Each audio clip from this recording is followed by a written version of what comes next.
Hey everybody, this is Dennis Prager, and it's my Fireside Chat without a fireside. Is that correct? There is actually. Hey, how do you like that? I didn't even know it. But it's not in my home. The first time I've done about 44, and this is the first time that we're at another location. You'll understand why in a moment. I want to explain it to you. Anyway, this is a chance to be together every week, to just be as open. There's nothing planned, nothing scripted. I always open up with some thoughts and then take your questions. But today will be a little different. I will open up with some thoughts. It'll be briefer than usual. Then I'll have a lot of questions from people you will see on camera. So where am I? I am at the Ronald Reagan's ranch, which is located somewhere between Neptune and Jupiter. That is how you feel when you come here. It is really, really remote. Actually, it's located, about a half hour outside of Santa Barbara. Is that about right? It's a wonderful winding road, but it's probably good if you're very sober when you handle that road, because it's a very steep climb on either side. It's gorgeous up here. This is where Ronald Reagan, the late president, would come and relax.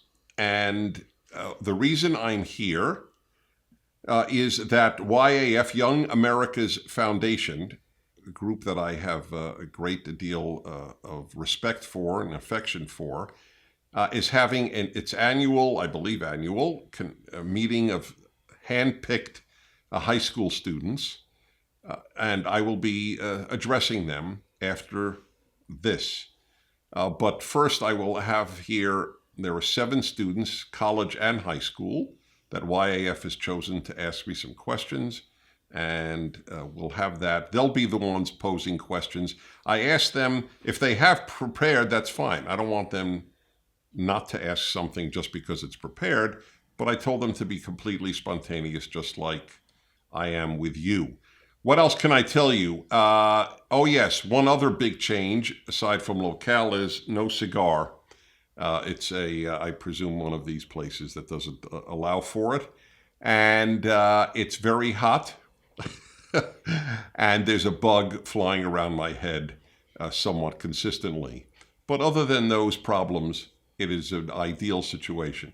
Anyway, it really is an honor to be here and a joy. So let me quickly get into it. Let me tell you what I'm going to talk to the high school kids about, because I take this very seriously. Believe me, I took this speech out of idealism. If I'm going to speak to about 100 hand-picked high school kids from across America, if I get that opportunity, I will take it. And I just spoke to 2,500 of them in Washington, D.C. or 1,500, I don't remember what the number was. It was a very large number, for Turning Point USA, another great organization.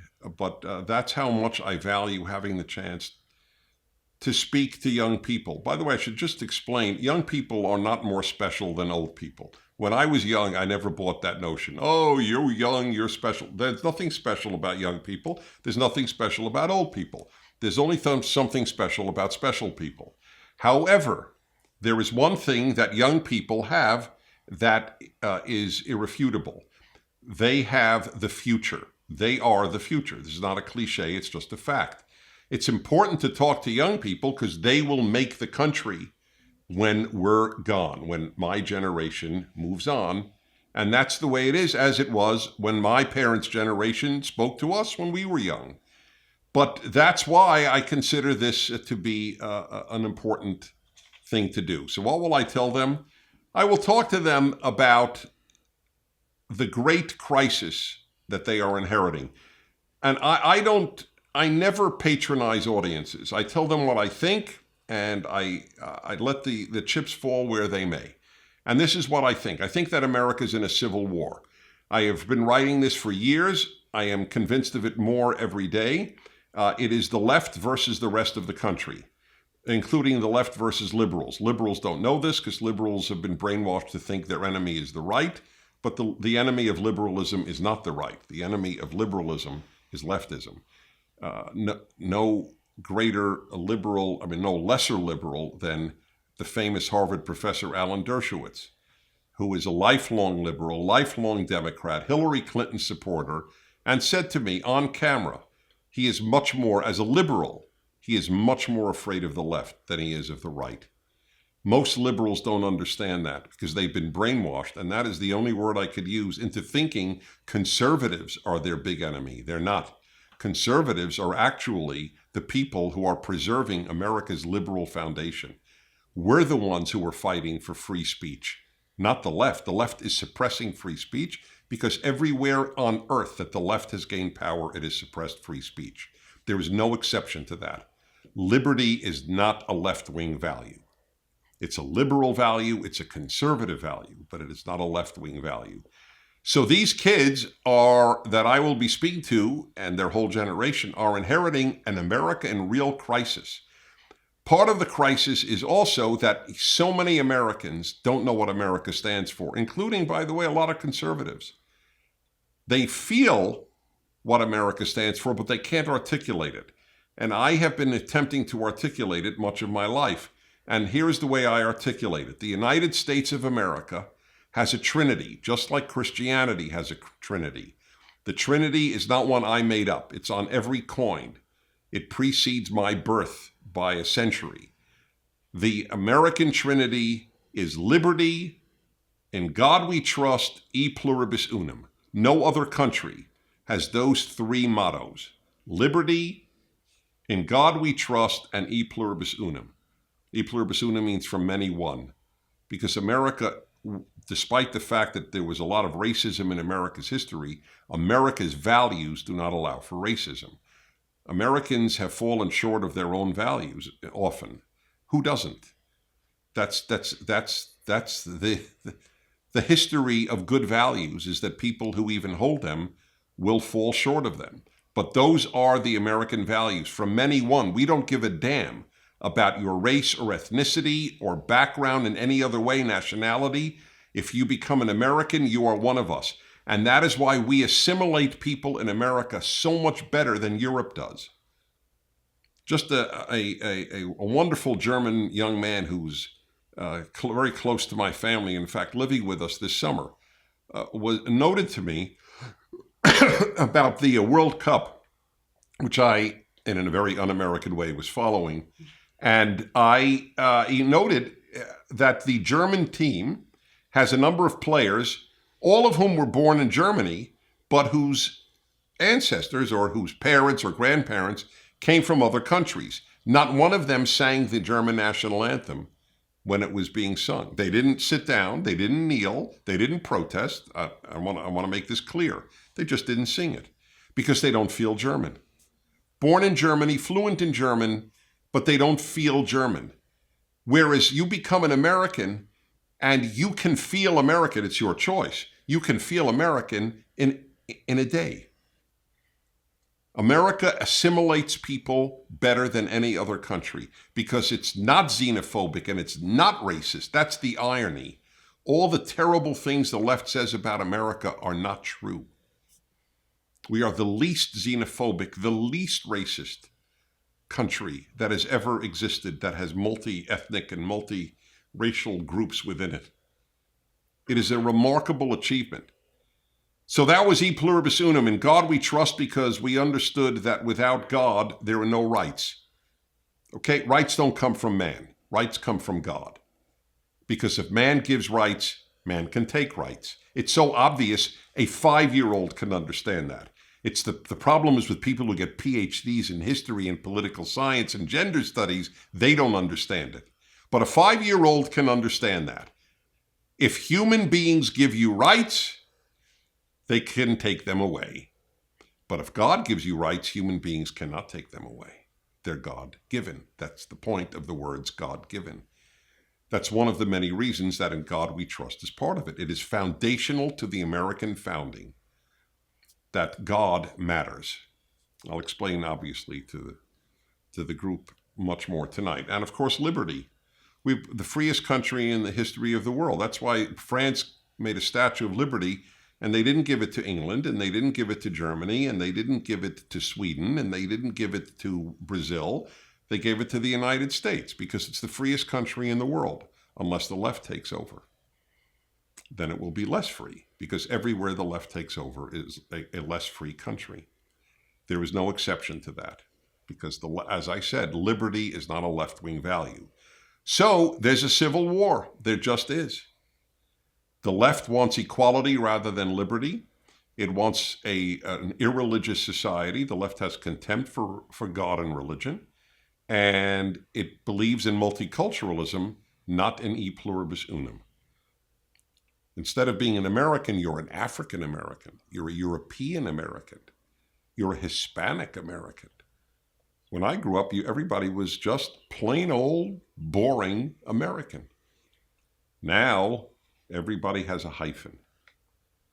So they don't know, and maybe they shouldn't. Maybe there's a built-in optimism to being young, but they better wake up and realize that this is a very big problem, what they're confronting in the possible end of the American experiment that was started in 1776 and even before.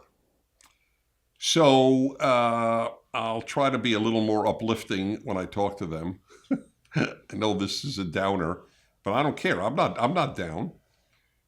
I can somehow walk and chew gum. I can know that there's a crisis and be a happy person. That's why I wrote a book on happiness. I know that it's doable. Anyway, when did humans not have crises? This is the most serious in America since the Civil War. That I will say.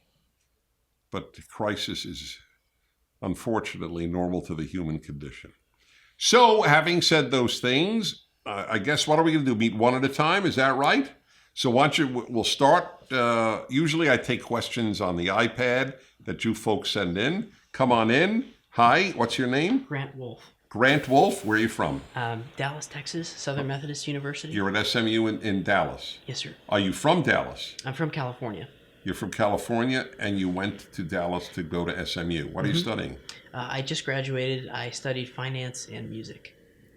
Music? What kind? Classical piano. Okay, folks, take a break, get something to drink, because I can't let that pass. I conduct. I do. I conduct orchestras. I mean, this is my first love, classical music. So who's your favorite composer to play? I probably would say Beethoven. Good man. I thought you'd say Rachmaninoff, and then I would have asked you to leave. No, I like him. I'm ribbing one of my friends who's your age, and he's a great pianist. Beethoven, and what, do you have did you specialize in any of the sonatas? I played the Pathetique Sonata, and I enjoyed that one. He has a depth of expression that I don't see in other composers. Right, well, Bach, but that's about it, yeah. Anyway, it's great to meet you, and what are you going to do for a living, or what do you hope to do? So I'm starting in about a month with Deloitte in Dallas in their technology consulting branch. Okay, great. All right, what did you want to ask? If you wouldn't mind, I'd like to address kind of what you talked about with the In God We Trust portion of the American Trinity. Right. I mean, you've written tremendously about the influence of secularism throughout all different portions of American life, and how really that erodes, as you mentioned, a fundamental portion of the American foundation. Right. What ways do you see to reverse the tide of secularism in American society, and ways that we as young people can contribute to that? Religious people have a very similar dilemma to Americans. They forgot how to explain what they stand for. So they thought, my parents' generation, the World War II Depression generation and Depression generation, they loved America. They're called the greatest generation, the sacrifices that they made. They're not the greatest, they're one of the greatest, but it doesn't matter, they're called the greatest. But they did one thing terribly. They didn't communicate to my generation what America stands for. And so my generation became the most selfish, the least loving of America in American history. Not all of my fellow, obviously, generation, but a tremendous chunk. That's exactly what has happened with Christians and Jews. They have forgotten how to explain what they stand for. So many people have drifted away from religion because nobody made a rational case for, why is God necessary, for morality? Right. That's what I've taken as a big part of my life, is to explain, the greatness and necessity, for example, of the Bible. And I have a Bible commentary that I'm writing in 5 volumes. And this is, without making the case, we will lose. Sure. Does that make sense? Yeah. Yeah. And I guess the dilemma that, at least in my experience, I've seen is that the left, with the toxicity of language that they use and the hostile environment of discourse, it's hard to even get past the front door of the conversation with regards to religion or conservatism. That's correct. It is, because they don't argue. They call you names. They dismiss your humanity. Why would they debate a sexist, intolerant, xenophobic, homophobic, Islamophobic, racist person? Why would they do that? Right? Yeah. And that's what they've done. They dismiss us as humans because they don't have arguments. Right. So the trick is, don't argue. I have a great motto. Don't, unless they want to, which is fine, clarify. Just say, you know what? I just want to establish where we differ. I don't want to win, nothing. I just want to understand.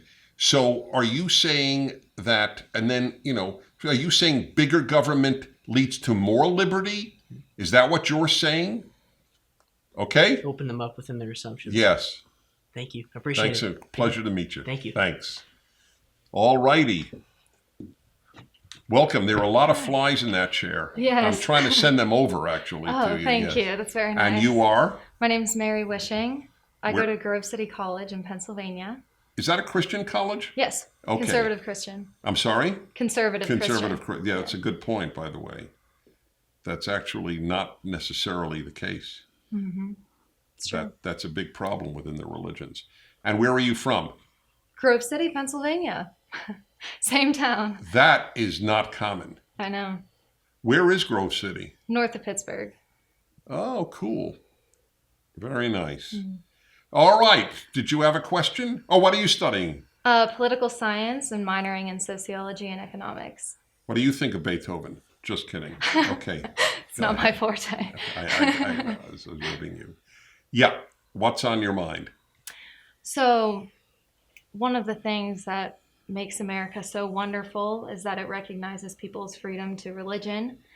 And I'm wondering, with so many different religions among a populace, could you see there being issues with people governing themselves? Or do you think that people need to have a universal moral code? Or do you see there not being any problems with having different religions? Oh, God. Well, the universal moral code is where it's at. I mean, See, look, you're a Christian, I'm a Jew, but yet we talk about Judeo-Christian values. We never talk about Judeo-Christian theology because we have different theologies. Right. But it doesn't matter in terms of values because we share the 10 Commandments. We share that God says, love your neighbor as yourself. We share the Old Testament of the Bible, which is more about 2/3 of the Bible. Right. There's a lot shared there. And that's why in my view, America is the quintessential Judeo-Christian country. Absolutely. Because it was founded by Christians who adored the Hebrew Bible and the Jews historically, and it was amazing. So you've asked a very important question. Let's even forget the religion part. Without shared values, how does a society survive? Mm-hmm. We don't. That's why I said we have a civil war. We don't have shared values. I do not have shared values with the left. It's not just Americans think, oh, the left and right, they have the same ends, they just have different means. Right. That's true for liberals and conservatives, not leftists and conservatives. They want a different society than I have. I mean, they've abolished men and women. Right. How do you reconcile? I believe that there are 2 genders. You believe that there were 56. That's the latest count on Facebook. It's very hard to reconcile that view. That doesn't mean that I don't honor someone who changes their sex and wants to be known by a new name. It's none of my business. You do what you want. It's a free country. But don't ask me to say that there is more than male and female. That's a bridge too far. So you're right. That's what I'm worried about. You are inheriting a country. When I say a civil war, that means the North and South shared more values than the left and right do today. Mm-hmm. They differed on a huge moral issue, slavery, a pure evil. But beyond that, they shared pretty much everything else. But not today. Right. So good luck. Thank you. Thanks for coming. Thanks so much. You bet. Hi there. And you are? I'm Maggie Cotton. Maggie, from where? Santa Barbara. Right around here. Yes. Have you ever been to the ranch? Yes. Do you work at the ranch? No. You just come up here because you My like... dad works. Oh, he does? Yeah. Nice. And where do you go to school? Providence High School. It's a Christian liberal arts school. A Christian liberal arts school here in Santa Barbara? Yeah, high school. Yeah, high school. I got that. Oh, yeah. Sorry. What year are you in? I'm going to be a senior. And then where do you want to go in the following year? I'm interested in University of Chicago. Oh. What area? Economics? They have a good anthropology program. Wow. Do you have conservative values? Yes. Do you know about anthropology departments? Yes. Okay, fine. Well, then you know what you're getting into. That's fine. I'm more interested in taking it to the forensics level, forensic anthropology. What is that? Where you'd be studying the bones of human remains in an effort to help with law enforcement. Oh, great. So you watch the ID channel? No? No. Investigation Discovery Channel. It's the only TV I see. It's you don't know about it? No. I have just given you heroin. Awesome. It is a bloody drug. I can't stand TV, but the moment they show you how forensics solves cases. Oh, you really should take a look.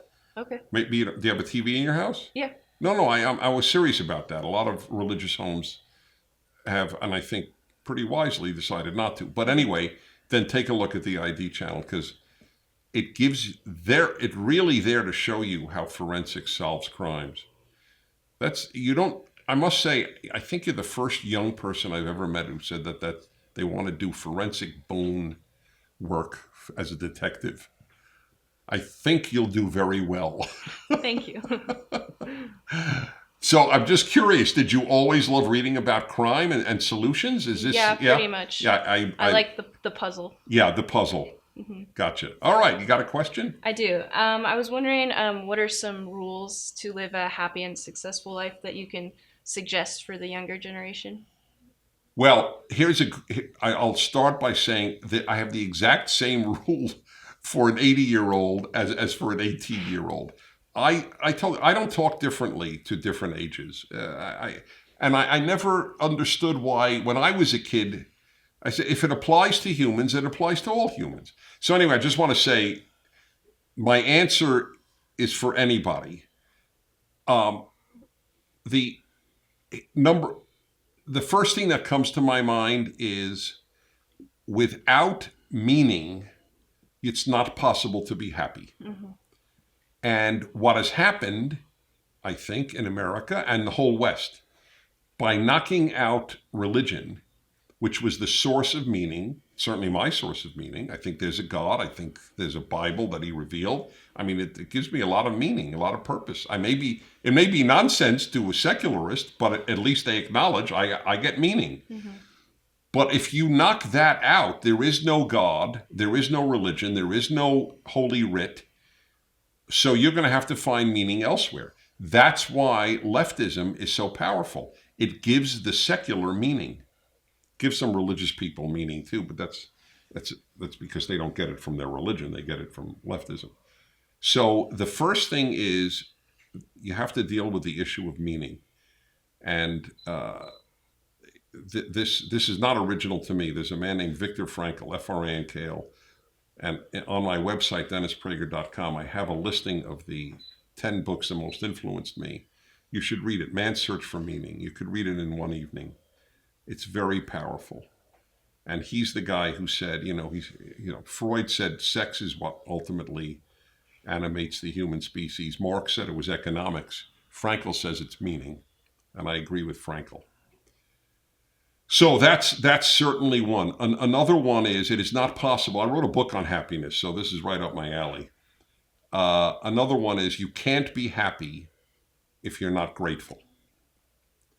There is not one ungrateful person on earth. That's 7 billion or 6 billion people. Not one ungrateful person is happy. It is literally not possible. It is like there is living without oxygen. Gratitude is the oxygen of happiness. That's why it's another part of what's happening in America today. We are creating a vast number of ungrateful people. They're called victims. Women are victims, blacks are victims, Latinos are victims, gays are victims, everybody's a victim. If you think you're a victim, you are the opposite of grateful, right? You can't be a grateful victim. Mm-hmm. You're an angry victim by definition. And these are the most unhappy people of all, people who walk around thinking that they're victims. So meaning and gratitude. Then the one other thing, and this is directly to young people, get married. And don't buy the notion of, well, I'll get married, when I'm ready or when I'm financially grounded. That's nonsense. Get married when you meet a good person that you can love and share a life with. And if that happens at 21, then marry at 21. That's very heretical today, but it's based on a lot of life. Good luck. Thank you. Thank you, Thank sir. you. Howdy there. Hi. Are you at the same school as she? I am. And that is Providence Christian School here in Santa Barbara? Yes. Okay. And are you in the senior year too? I am. Do you want to go to college? I do, yes. Where do you want to go? I'm not 100% sure at this point. Do you want to study forensic anthropology? No, I don't think that's for me. That was a joke. I didn't think you did. Do you know what you'd like to do? You don't have to, by the way. I'm just curious. I think I'd like to double major in econ and philosophy. Whoa, that's serious. So what do you have in your mind? I'm sorry, folks. This is because we are inundated with flies. I feel like I'm on the East Coast. Yeah.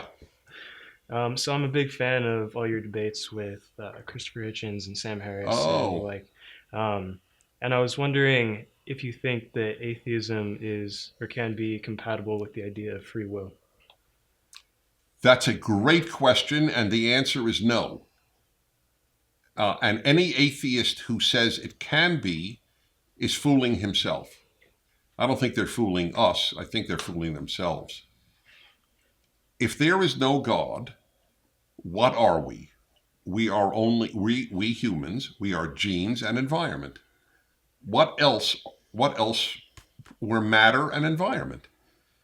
So that means there's no us that's free. There's no Dennis here.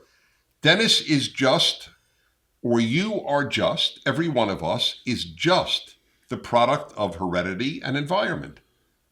Where's the freedom? There is none. So ironically, only those who believe that there is a soul and a mind that is independent of genes and environment can believe that we have free will. Does that make sense? It does, yeah. Sort of a follow-up question. I 100% agree with what you're saying. Something that I've always struggled with in that area, though, is what you say about the mentally ill or those who maybe say don't have 100% free will like other people do. Having said what I said, I know that there are people with less free will than me. Mm-hmm. I couldn't agree with you more. I have a motto on my radio show. First tell the truth, then give your opinion. So the truth is, it's a very tough issue. What level of free will does any given person have? That we have free will, I answered already. We are not just matter and environment. Having said that, when somebody who constantly hurts themselves, physically hurts themselves, Do they have free will? Does a schizophrenic have free will? Oh, these are very, very vexing questions. I fully acknowledge that. I think that I think ultimately there are people with more free will than others. I would ultimately have to say that. So you're obviously thinking deeply. Thank you very Thanks much. for having me. Yes, thanks for coming. Hi there. And you are? I'm Noah. Noah? Yes. What's your last name? Mestis. And where are you from? I'm from Santa Clarita, California. And tell everybody where that's from since nobody knows. It's kind of like 30 minutes north of Los Angeles. Okay. And are you in high school? Yes. Oh, yep. Where? Trinity Classical Academy. Great. And where do you want to go to college? Yes. Do you know where? USC, hopefully. And what do you want to study? Industrial design. I know as much about that as I do about forensic anthropology. There's nothing for me to ask you. Yeah. Industrial design. So in 2 sentences, explain that. It's basically designing your everyday things. So like a radio. Oh, not a house. No. That's as opposed to, okay, I get it. That's why Yeah. I'm glad I asked. Oh, so that which is produced by industry and you will help design it. Yes. Have you done any of it yet? Small things. Like? Nothing. I've designed some like books, just some little figures. Right. Nothing grandiose. So you have an ability there, obviously. Yes. Yeah. I didn't. Okay. What's on your mind? Yeah, I wanted to ask, how do you think that we could get students excited and passionate about politics? Well, they need to be excited about America. Then everything else will follow. Maybe they'll be excited about writing. Maybe they'll be excited about politics, economics. The trick is, I'm not excited about politics, believe it or not. I'm not. I am excited by the greatest experiment in liberty in human history, America. And it pains me terribly to think it may fail. So that is what energizes me to do so much of the work that I do. If they get excited by that, everything else will follow. But don't put it, one is putting the cart before the horse. Yeah. If one gets people excited in politics before the purpose of politics. First get excited with the purpose. It's like when I meet a young person, he says, what do you want to do? I want to go into politics. I say, why? And, I love politics. That's a terrible reason. If your reason is because I'm worried about America and I want to preserve its greatest values, that's a great reason to go into politics, but not because you love politics. So the trick is to get excited about this experiment and the rest will follow. That's how I would approach it. Yeah. Okay? Yeah. Great to meet you. You too. Good luck. I'll look for your designs. Yeah. Do we have any more? Is this the 7th? Last one. Hi. Hi, sir. What's your name? My name is Reagan. Reagan. Yes. I know. I'm sure everybody's making jokes since you're at the Yeah. Reagan Ranch. I will not make a joke. I won't. Okay. Okay. I suppressed. No, but what is your last name? Warner. And where are you from? I'm from Minnetonka, Minnesota. Minnetonka, Minnesota? Cool. Yeah. I know the area well because I have a very big listening audience in the Twin Cities. I'm sure. Smart people. There you go. And I want you to know you are sitting next to a person, you will probably never meet someone who has been to the Minnesota State Fair more than I have. Yes. That's And awesome. That's a great I state want fair. you to know God will reward me.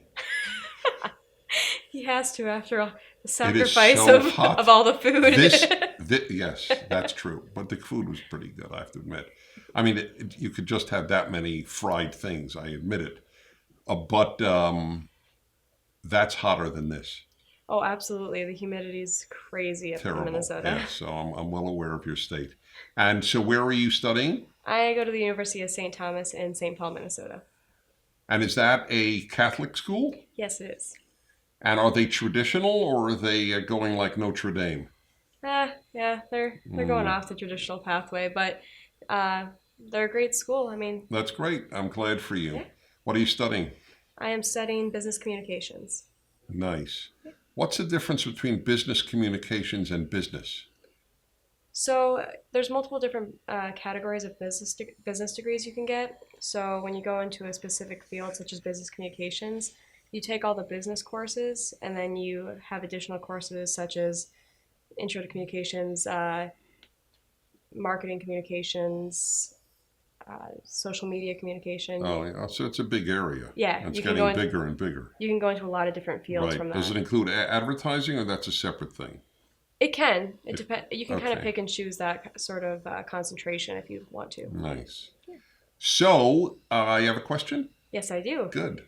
I was wondering why so many people, especially in my generation, are adopting this new ideology of being fiscally conservative but socially liberal. Oh, that's a great question. Because the left has won that part of the Civil War. They are convinced that if you have a socially conservative position, you're immoral. And that combined with taking a socially conservative position will open you up to so much attack. I'll give you one example. I'll give you an example with me. All right, I believe that marriage should be defined as one man and one woman. I still believe that.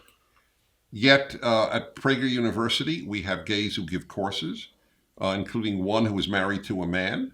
I have not only been to his home and dined with the two of them, I have had him on my show. I've been on his show, talking about Dave Rubin. I mean, I'm very open here.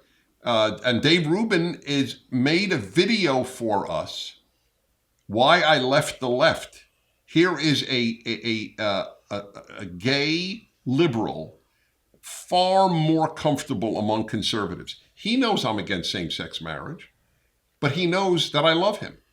And I don't mean in some, beautiful, philosophic way. He's a great guy. I adore him. It's the end of the issue. But I have principles. But we have not taught these principles. So we look to the average young person that you just described as bigots, when in fact it has nothing to do with bigotry. Nothing, zero. I hate bigotry as much as they do. They're the bigots, as it turns out, but that's a separate issue. But that is why, as I said to one of the other students who was in this chair a few moments ago, we have to learn how to make the case or we're ruined. That's the point. We can't just hold positions. We have to know how to explain them. But it's a lot easier to say, just forget even same-sex marriage. It could be obviously, abortion, and even on abortion, you don't even have to be religious to believe there's a moral problem with extinguishing nascent human life for no reason other than I don't want the child. I mean, let's be honest. It's unless you regard the human fetus as a pimple, there is a moral problem in extinguishing its life. There are people who are vegetarians. They don't think it is right to kill insects, and or certainly not any edible food. But for total convenience, if you wanted to extinguish the life of a nascent human, that's fine. I mean, it's because they're afraid to take a socially conservative position. It sounds bad. Or God, right? The sophisticated don't need God. Only the crippled, the emotionally crippled, and the intellectually inferior. But that's all propaganda. That's all left-wing propaganda. Does that make sense, what I'm saying? Absolutely. So you have to learn how to make the case. It's a big deal. Delivery it's harder is than everything. business communications.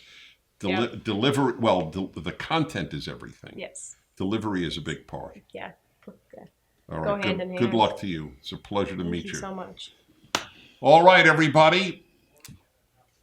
as I explained, this was not from my house, and it's from the Reagan Ranch, located in the high hills above Santa Barbara, California. Had a great time talking to these students, and I will see you next week in an air-conditioned room smoking a cigar. I'm Dennis Prager. By the way, I made a boo-boo. Told you it's live. This YAF convention of young people that I'm speaking to is not annual. It's in fact many times a year. And this is their special August conference here at the Reagan Ranch outside of Santa Barbara. So I want to make that clear. I want to thank Young America's Foundation for inviting me to speak and for all the good work that they do. So they also preserve this ranch, YAF. I did not know that till I got here. And that's why I'm writing to them to install air conditioning in this particular building. They'll regret they invited me at a given point, but it's too late. In any event, no, they're terrific. YAF is awesome. If you're a supporter, please keep supporting. Okay, let me tell you, as one who raises funds for my own organization, let me be very proud to say support YAF. They are terrific. I go around the country speaking at colleges thanks to YAF. I'm a big fan. But this is a great thing that they do with the young people. All of this is at yaf.org. Okay, if you have a young person to apply to one of these events, or you want to know what to do or how to support YAF, tell me, guys, did I get all the info you want in? Are the YAF people proud of me? Good? Okay, thank you.